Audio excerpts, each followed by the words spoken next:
حضرت آدم علیہ السلام کے بیٹے قابیل نے اپنے بھائی حابیل کو قتل کر دیا تو اللہ تعالیٰ نے اسے کوے کے ذریعے بھائی کی لاش دفنانے کا طریقہ بتایا، جس پر عمل کرتے ہوئے اس نے لاش دفنا دی۔ اب اسے اپنے والد کے غصے کا خوف تھا۔ اس موقع پر شیطان نے قابیل کو گھر سے بھاگ جانے کی ترغیب دی، کیونکہ اسے یہ خوف لاحق تھا کہ اگر قابیل حضرت آدم علیہ السلام کے پاس رہا تو کہیں توبہ استغفار کے بعد دوبارہ راہ حق پر نہ آ جائے۔ چنانچہ اس نے قابیل سے کہا، اب تجھے تیرے والد زندہ نہیں چھوڑیں گے، تجھے قتل کر ڈالیں گے، تو یہاں سے بھاگ جا۔ قابیل کو تو پہلے ہی اس بات کا خوف تھا، لہٰذا وہ یمن فرار ہو گیا، جہاں اس نے سکونت اختیار کی اور بعد ازاں اس نے شادیاں بھی کی جن سے اولاد کثیر پیدا ہوئی۔ قابیل نے اپنے والد کے دین حق سے بغاوت کر کے پہلے آتش پرستی شروع کی، پھر شیطان نے اسے پتھر سے بت بنانے کا طریقہ سکھایا۔ یوں قابیل اور اس کی اولاد نے ایک اللہ کو چھوڑ کر بت پرستی شروع کر دی۔ دنیا میں قتل و غارت، حسد و فساد و بت پرستی کی بنیاد قابیل ہی نے رکھی۔ حضرت عبداللہ بن مسعود رضی اللہ تعالیٰ عنہ سے روایت ہے کہ حضور نبی کریم صلی اللہ علیہ وسلم نے فرمایا، دنیا میں جب بھی کوئی ظلم سے قتل ہوتا ہے تو اس کا ایک گناہ حضرت آدم علیہ السلام کے بیٹے قابیل کی گردن پر ضرور ہوتا ہے، اس لیے کہ یہ وہ شخص ہے جس نے ظالمانہ قتل کی ابتدا کی اور یہ ناپاک طریقہ جاری کیا۔ حضرت آدم علیہ السلام کو جب بیٹے کے قتل کی خبر ملی تو وہ بہت غم زدہ ہو گئے، کیونکہ حابیل نہایت سعادت مند، فرمانبردار، نیک اور شائستہ نوجوان تھا۔ اس کے انہی اوصاف حمیدہ کی بنا پر حضرت آدم علیہ السلام کو امید تھی کہ وہ اللہ کے دین کو آگے بڑھانے میں ان کا معاون و مددگار ثابت ہوگا۔ بعض روایت کے مطابق حابیل کی شادی کا ایک بنیادی سبب یہی تھا۔ بعض روایات کے مطابق حابیل کی شہادت کا بنیادی سبب یہی تھا کہ قابیل کو بھی اندازہ ہو چکا تھا کہ والد کے بعد نبوت کا تاج نیک سیرت حابیل ہی کے سر سجے گا، اور اسی حسد نے اسے بھائی کے قتل پر ابھارا۔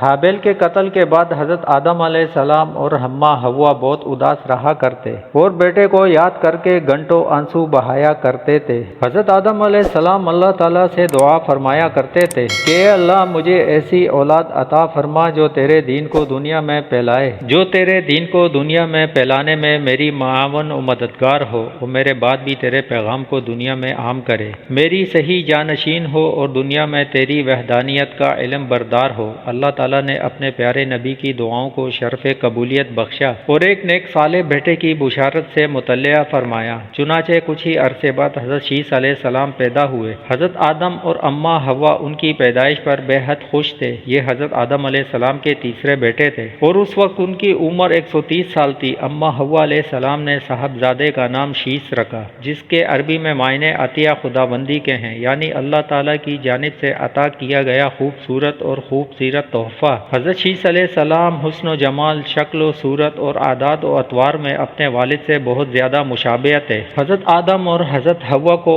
آپ سے بہت محبت تھی۔ حضرت آدم علیہ السلام حضرت شیث علیہ السلام کو ہر وقت اپنے ساتھ رکھتے۔ آپ کو اس بات کا علم ہو چکا تھا کہ ان کی اولاد میں سے یہ بچہ ان کا جانشین ہوگا، چنانچہ انہوں نے شروع ہی سے ان کی تربیت پر خصوصی توجہ دی۔ آپ حضرت شیث علیہ السلام کو جنت کا احوال سناتے، اچھے اور برے کی پہچان کرواتے۔ جوں جوں حضرت شیث علیہ السلام بڑے ہوتے گئے، ان کی پوشیدہ صلاحیتیں اور والدین کی تعلیم و تربیت رنگ لاتی رہی۔ حضرت آدم علیہ السلام نے ان کو درس و تدریس و وعظ و تبلیغ کے خوبصورت اور منفرد طریقے سکھائے، انہیں دن اور رات کی کڑیوں کی پہچان کروائی، ان اوقات میں ہونے والی عبادتوں کی تعلیم دی۔ اس کے علاوہ طوفان نوح کے بارے میں بھی آگاہ کیا جو کچھ عرصے بعد آنا تھا۔ حضرت آدم اور حضرت حوا کو حضرت شیث سے بڑی امید تھی، جس کی بڑی وجہ یہ تھی کہ ان کا ایک بیٹا قتل ہو گیا، دوسرا شیطان کا پیروکار بن کر کفر کے راستے پر چل نکلا تھا۔ اب اللہ کے دین کو آگے پھیلانے اور شیطان کے شر کا مقابلہ کرنے کے لیے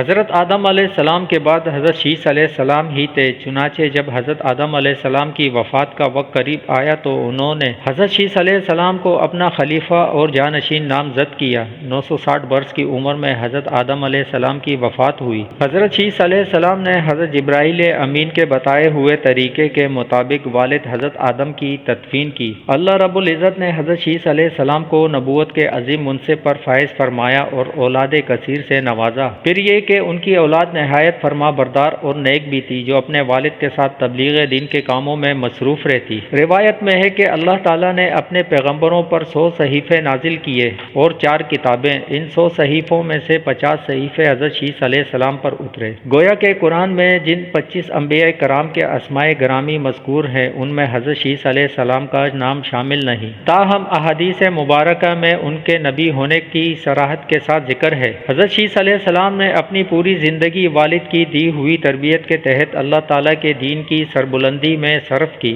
آخری عمر میں زیادہ ضعیف ہونے کی وجہ سے گوشہ نشین ہو گئے تھے، لیکن اولاد آپ کے کاموں کو آگے بڑھاتی رہی۔ حضرت شیس علیہ السلام اپنے بھائی قابیل کی اولاد کے کفر و شرک میں مبتلا ہونے اور شیطان کا آلہ کار بنے رہنے کی وجہ سے بڑے فکر مند رہتے تھے اور انہیں راہ راست پر لانے کی کوششوں میں لگے رہتے تھے، جنہوں نے اپنے باپ قابیل کی شکل کے بت بنا کر ان کی پوجا شروع کر دی تھی۔ روایت میں ہے کہ دنیا میں موجود تمام انسان یعنی بنی آدم حضرت شیس علیہ السلام ہی کی اولاد ہیں، کیونکہ حابیل تو محض 20 برس کی عمر میں اپنے بھائی قابیل کے ہاتھوں شہید کر دیے گئے تھے، جبکہ دوسرے بیٹے قابیل کی اولاد شیطان کی پیروکار اللہ کی نافرمان اور کفر پر گامزن تھی، جسے طوفان نوح میں غرق کر دیا گیا تھا۔ مسلمانوں کی طرح یہودی اور عیسائی بھی حضرت شیس علیہ السلام کو حضرت آدم علیہ السلام اور حوا کا تیسرا بیٹا، نبی اور ان کا جانشین تسلیم کرتے ہیں، جبکہ وہ بھی اس بات کے قائل ہیں کہ موجودہ تمام انسان حضرت شیس علیہ السلام کی اولاد۔ حضرت شیس علیہ السلام لوگوں کو نصیحت فرمایا کرتے تھے کہ سچا مومن وہ ہے جو اللہ تعالیٰ کو پہچانتا ہو، نیک اور بد کو جانتا ہو، بادشاہ وقت کا حکم بجا لاتا ہو، والدین کے حقوق ادا کرتا ہو اور ان کی خدمت کرتا ہو، صلہ رحمی کرتا ہو، غصے پر قابو رکھتا ہو، محتاجوں اور مسکینوں کے ساتھ حسن سلوک سے پیش آتا ہو، گناہوں سے پرہیز کرتا ہو، مصیبت کے وقت صبر کرتا ہو اور اللہ تعالیٰ کی نعمتوں پر اس کا شکر ادا کرتا ہو۔ حضرت آدم علیہ السلام کے انتقال کا وقت قریب آیا تو انہوں نے اپنے بیٹے حضرت شیس علیہ السلام کو اپنے قریب بلایا اور نصیحت فرمائی کہ اے میرے سعادت مند برخوردار، تم میرے جانشین بنو گے، چنانچہ تم تقوی اختیار کرو اور جب بھی اللہ تعالیٰ کا ذکر کرو تو اس کے ساتھ اس کے محبوب حضرت محمد مصطفیٰ صلی اللہ علیہ وسلم کا نام ضرور لیا کرو، کیونکہ میں نے ان کا نام عرش پر اس وقت لکھا دیکھا جبکہ میں روح اور مٹی کے درمیانی حالت میں تھا۔ پھر میں نے تمام آسمانوں کا چکر لگایا تو بارگاہ رب العزت میں آپ صلی اللہ علیہ وسلم کی شان محبوبیت کا یہ عالم دیکھا کہ نام پاک محمد صلی اللہ علیہ وسلم اللہ تعالیٰ کو اتنا پیارا ہے کہ آسمانوں میں کوئی ایسی جگہ نہیں جہاں یہ نام مبارکہ نہ لکھا ہو۔ میرے رب نے مجھے جنت میں رکھا تو میں نے جنت میں کوئی محل، کوئی بالا خانہ، کوئی دریچہ ایسا نہ دیکھا کہ حضرت کہ جس پر اسم محمد تحریر نہ ہو، لہٰذا تم بھی کثرت کے ساتھ ان کا ذکر کیا کرو، کیونکہ فرشتے بھی ہر وقت اور ہر آن ان کا ذکر کرتے رہتے ہیں۔ قصص الانبیاء میں علامہ ابن کثیر تحریر فرماتے ہیں کہ جب حضرت شیس علیہ السلام کی وفات کا وقت قریب آیا تو انہوں نے بھی اپنے فرزند انوش کو معاملات سپرد کر دیے۔ انوش کے بعد اس کا ولی عہد کینن بنا، اس کے بعد کینن کا فرزند مہلائل ان کا جانشین بنا، اور ایرانی اجمی لوگ انہی کے بارے میں خیال رکھتے تھے کہ یہ 7 ولایتوں کے بادشاہ بنے، اور یہ پہلے شخص ہیں جنہوں نے جنگلات کا صفایا کر کے شہروں قلعوں کی بنیاد ڈالی، اور انہوں نے ہی شہر بابل اور شہر سوس آباد کیے۔ ابلیس اور اس کے لشکریوں، جنوں وغیرہ کو بھی مار مار کر انسانی آبادی سے بھگا کر ویرانوں اور گھاٹیوں میں دھکیل دیا۔ ان کا ایک بڑا تاج بھی تھا اور وہ لوگوں کو واعظ بھی فرمایا کرتے تھے۔ ان کی بادشاہی 40 سال رہی۔ جب وفات کا وقت قریب آیا تو انہوں نے اپنے فرزند اخنون کو اپنا جانشین مقرر کیا اور انہیں مختلف کاموں کی انجام دہی کے حوالے سے وصیت کی۔ مشہور اقوال کے مطابق یہی اخنون حضرت ادریس علیہ السلام تھے، جنہیں حضرت شیس علیہ السلام کے بعد اللہ نے نبوت سے سرفراز فرمایا۔ حضرت شیس علیہ السلام کی وفات 912 برس کی عمر میں ہوئی اور ان سے منسوب مزارات 3 مختلف مقامات غزہ عراق کے شہر موصل اور